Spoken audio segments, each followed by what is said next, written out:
তো আগের ভিডিও দেখেছিলাম যে আমি মাটি রেডি করে রেখেছিলাম, ওখানে এখন রসুন লাগাবো, তাই রসুন নিয়ে চলে গেলাম ছাদে রাখবার জন্য।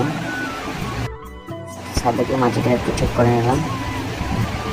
মাটিটা ঠিক করার পর হাওড়া দিয়ে একটু লাইন টেনে নিলাম যাতে রসুনটা এক লাইনে লাগানো হয়।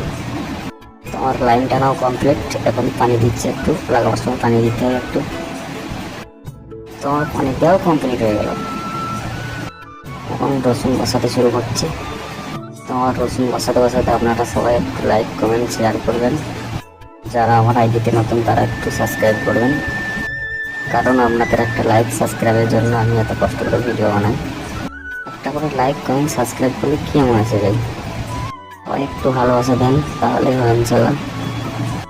তো আমার লাগানো কমপ্লিট হয়ে গেল, এখন ঢেকে দিচ্ছি, হালকা করে ঢেকে দিচ্ছি যাতে তাড়াতাড়ি গাছগুলো ফুটে ওঠে।